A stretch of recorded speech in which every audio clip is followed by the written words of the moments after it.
ఓం శ్రీ గురుభ్యో నమ. గం గం నాధిపతయే నమ. శుభం టీవీ వీక్షకులకు స్వాగతం. ఈరోజు మనము 2024 జూన్ మాస ఫలితాల అంతర్భాగంగా గోచారం తీసుకున్నట్లయితే చంద్రుడు రాహు వచ్చేసి మీనరాశిలో ఉన్నారు. కుజబుధువులు వచ్చేసి ప్రజెంట్ మేషరాశిలో ఉన్నారు. రవి గురు శుక్రులు వచ్చేసి వృషభ రాశిలో ఉన్నారు. కేతు భగవానుడు వచ్చేసి కన్యా రాశిలో ఉన్నారు. శని భగవంతుడు వచ్చేసి కుంభరాశిలో ఉన్నారు. ఇది గోచారం. వీళ్ళు 1/6/2024 మేషంలోకి మనకు కుజుడు వస్తున్నాడు. మిథునం వీటి మీనరాశిని వదిలి ఈ యొక్క మేషరాశి సంచారం చేయనున్నారు జూన్ 1 తర్వాత ఈ యొక్క 12/6/2024 మిథున రాశిలోకి శుక్ర భగవానుడు వేయించేయనున్నారు. 15/6/24 రవి భగవంతుడు మిథున రాశి సంచారం చేయనున్నారు. 14/6/2024 మిథునంలోకి బుధుడు వచ్చేస్తున్నారు. అలాగే 29/6/24 కర్కాటకంలోకి బుధుడు విచ్చేస్తున్నారు. ఇది గోచారం. ఈ గోచారం అంతర్భాగాలు తెలుసుకున్నాం కదా. ఇప్పుడు ముందుగా ఈ యొక్క రాసులు ఇవన్నీ తీసుకున్నట్లయితే మనకి ఒక్కొక్కటి ఎందులో గోచారంలో 2 రకాలుగా కనిపిస్తూ ఉంటుంది. అంటే మనకు డేస్ మధ్యలో మాసాంతంలోనో మాసం మధ్యంలోనో మాసం ప్రారంభంలోనో గ్రహాలు రాసి మారుతున్నాయి. కాబట్టి 2 రాసుల యొక్క ఫలితాలను ఒక్కొక్క గ్రహం ఇస్తుంది. ఇది గమనించగలరు. వృషభ రాశి వారికి తీసుకున్నట్లయితే మీకు వ్యయంలో కుజుడు సంచరిస్తున్నారు ఫస్ట్ నుంచి. అలాగే మీ రాశిలో శుక్రుడు, అలాగే బృహస్పతి, రవి సంచరిస్తున్నారు. అలాగే విశేషించి తీసుకున్నట్లయితే మీ యొక్క మీనరాశిలో రాహు, కుంభంలో శని భగవంతుడు, చంద్రుడు, మీనంలో మీనకు రాహువు చంద్రుడు, కుంభంలో శని భగవంతుడు, కేతు వచ్చేసి కన్యా రాశి సంచారం చేస్తున్నారు. ఇక మీకు మీ రాశిని బట్టి తీసుకున్నట్లయితే విశేషించి ఫలితాలు వృషభ రాశి వారికి చక్కని ఫలితాలు అనేటివి రావటానికి కొంత మీకు శుక్రుడు బాగా ఫేవరబుల్గా ఉన్నాడు. మీ స్వక్షేత్రంలో ఉన్నాడు. గోచారంలో ఒకటో సంఖ్యలో మీకు చక్కగా ఆయన యోగించి అన్ని సకల శుభాలను కలగజేస్తారు. వృషభ రాశి వారికి వారసత్వ ఆస్తులు ఏమైనా ఉంటూ వచ్చే అవకాశాలు కూడా లేకపోలేదు. ఎందుకని పెద్దవాళ్ళ హెల్త్ మూలంగా, వాళ్ళ హెల్త్ పాడవటం మూలంగా వాళ్ళ రెస్పాన్సిబిలిటీ పెరుగుతుంది. వాళ్ళ ద్వారా ఆస్తిపాస్తులు కలిసి వచ్చే అవకాశం ఉంటుంది. అలాగే అట్ ద సేమ్ టైం మీ యొక్క హెల్త్ కొంత సిక్ అయ్యే అవకాశం కూడా లేకపోలేదు. ఎందుకనగా మీకు మీ జీవిత భాగస్వామి కూడా హెల్త్ సిక్ అయ్యే అవకాశాలు స్పష్టంగా గోచరిస్తున్నాయి. ఈయన మీకు వ్యయాధిపతి, అలాగే సప్తమాధిపతి కుజుడు. ఈయన వ్యయంలో పడిపోయాడు. కుజుడు వ్యయంలో పడిపోవడం అనేది జీవిత భాగస్వామిని కొంచెం హెల్తీగా చూసుకోవాలి. ఆమె హెల్త్ పట్ల కేర్ తీసుకోవాలి. లేకుంటే చాలా ప్రమాదం జరిగే అవకాశాలు కూడా లేకపోలేదు. ఈ విషయంలో టార్గెట్ చేయకండి, చిన్నదే కదా అనేసి కొంచెం ఆలోచించి ఆచితూచి వ్యవహరించండి. బృహస్పతి వచ్చేసి మీకు అష్టమాధిపతి కాబట్టి ఈ ఫలితాలు ఇస్తారు. అలాగే లాభ ఫలితాలు అంటే ఎల్డర్స్ వారసత్వ ఆస్తులు రావడానికి ఎల్డర్స్ ఎవరైనా చనిపోవడం జరిగినప్పుడు అది కొంత కలిసి వస్తుంది. కానీ మీకు వచ్చే జీవిత భాగస్వామి వియోగంతో వచ్చే ఈ యొక్క వారి హెల్త్ విషయం కావచ్చు, ప్రాణం వరకు పోవడం కానీ ఇలాంటి విషయాలలో కొంత ఇబ్బంది ఫేస్ చేసే అవకాశాలు స్పష్టంగా ఉన్నాయి. అలాగే కేతు వచ్చేసి మీకు పంచమంలో ఉన్నారు. భగవంతుని పైన ఎక్కువ మీరు మనసును నిలుపుకోగలుగుతారు. భగవత్ కృపతోటి మీకు కొంత ఉపశమనం లభిస్తుంది. మనసు ధైర్యం కావడం కానీ సిచ్యువేషన్ బ్యాలెన్స్ చేసుకోవడం. 5th హౌస్లో మీకు కేతువు యోగించాడు. కాకపోతే దైవభక్తి పెంచుతాడు, వైరాగ్యాన్ని ఇస్తాడు. ఈ వైరాగ్య ధోరణిలో మీరు వెళ్తారు.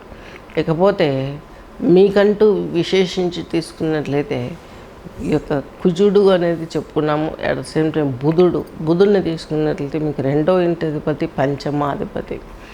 ఈయన వ్యయంలో పడ్డాడు. ఇక్కడ కూడా మీకు కుటుంబంలో కొంత ఇబ్బందులు ఉంటాయి. మిడిల్ వరకు ఈ మాసం మిడిల్ వరకు తర్వాత ఈయన వృషభంలోకి వస్తారు, మీ రాశిలోకి వస్తారు. మీ రాశిలోకి వచ్చినా కూడా ఈయన పెద్దగా యోగాన్ని ఇవ్వడం, మీకు కుటుంబంలో కలతలు రావడం, అలాగే ఫైనాన్షియల్ స్ట్రగుల్స్, బ్యాంకింగ్ రంగాలలో వర్క్ చేసే వారికి కొన్ని ఇబ్బందులు యాడ్ అయ్యే అవకాశాలు కూడా లేకపోలేదు. విశేషించి శని భగవంతుడు మీకు ఈ యొక్క 10th హౌస్లో ఉంటాడు. ఇది 9th 10th హౌస్ ప్లానెట్.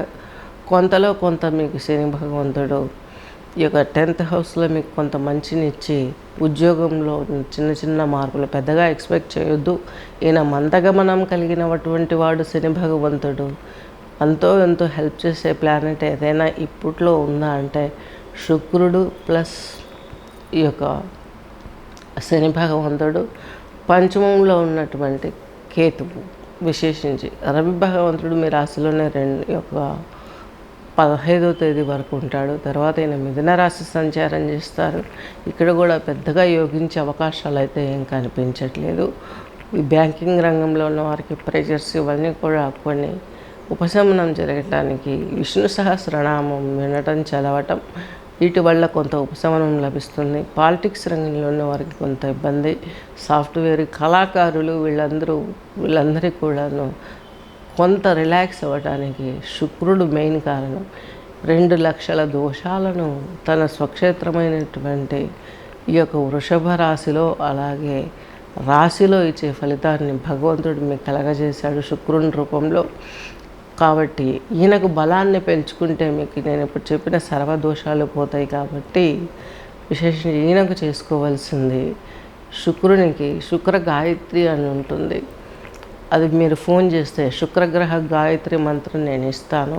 అది ఎలా పఠించాలి, విత్ బ్రీతింగ్తో ఎలా పఠించాలి, మనము ప్రాణాయామంతో ఎట్లా పఠించాలి, ఇవన్నీ కూడా టెక్నిక్స్ నేర్పిస్తాను. దీంతో మీకు మంచి జరిగే అవకాశాలు చాలా వరకు ఉన్నాయి. ఇప్పుడు ఈ చెప్పిన దోషాలు కూడా నివృత్తి ఎత్తిపోయే అవకాశాలు స్పష్టంగా ఉన్నాయి. కాబట్టి ఇవి ఫోన్ చేసి తెలుసుకొని మీరు కాంటాక్ట్ అయ్యి సంప్రదిస్తే నేను ఖచ్చితంగా అందజేస్తాను. ఇకపోతే మీరు విశేషించి తీసుకోవాల్సింది కృతికా నక్షత్రం వారు మాతంగి వశీకరణ, అంటే ఇది మాతంగిదేవి వశీకరణ కలగజేస్తుంది. వశీకరణ అంటే మనం ఏదో ఒకళ్ళని మనం అట్రాక్ట్ చేసుకోవడం అని కాదు, మనలోని అంతర్గత శత్రువులను వశీకరణ చేసుకుంటే అవి వెళ్ళిపోయినాయంటే, అవి తొక్కబడినాయంటే మనం పీస్ఫుల్గా వర్క్ చేసుకోగలుగుతాం. అలాగే వీటిని ప్రయోగాల కోసం వినియోగిస్తే కొంతవరకు స్టార్టింగ్లో వశమైనట్లే ఉంటారు. అమ్మవారి శక్తులు ఎప్పుడు చెడు కలగజేసే ఫలితాలు సూచించినప్పటికీ కూడా వాళ్ళు చెడుని ఎంటర్టైన్ చేయరు. చివరిలో ఎవడైతే చేస్తారో వారినే తొక్కేసి అమ్మవారు అవతల వాళ్ళకి హామ్ కలగకుండా వాళ్ళని కూడా రక్షిస్తుంది. మనం చేయవలసింది చక్కగా చేసుకోవాలి. ఇప్పుడు మనము ఈ యొక్క వశీకరణను ఎలా చేస్తారంటే, ఇలా కళ్ళను అప్ అండ్ డౌన్ చేసుకుంటూ ఒక మనిషి కళ్ళల్లోకి కళ్ళు పెట్టి మిడిల్ ఐని ఇట్లా తిప్పాలి.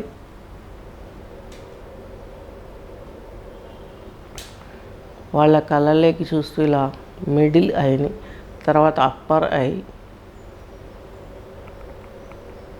లెఫ్ట్ అండ్ రైట్, మిడిల్,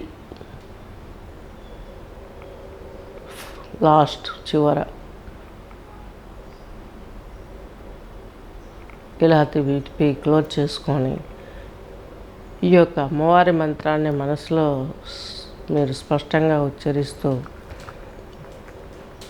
ఈ యొక్క మాతంగి అమ్మవారి శ్లోకం మనసులో మననం చేసుకుంటూ ఇలా చేసినట్లయితే మన కళ్ళ ఆధీనంలోకే వాళ్ళు వచ్చేస్తారు. ఇది గమనించగలరు. నెక్స్ట్ వచ్చేసి ఒక కృతికా నక్షత్రం చెప్పుకున్నాము. రోహిణి నక్షత్రం వారు విశేషించి భువనేశ్వరి స్తోత్రాన్ని వినాలి. అలాగే మృగశిర నక్షత్రం వాళ్ళు వచ్చేసి భగలాముఖి స్తోత్రాన్ని వినాలి డే టైమే. ఇవి వినటం మూలంగా మీకు సకల దోషాలు వృషభ రాశి వారికి తొలగిపోగలవు. శుభం.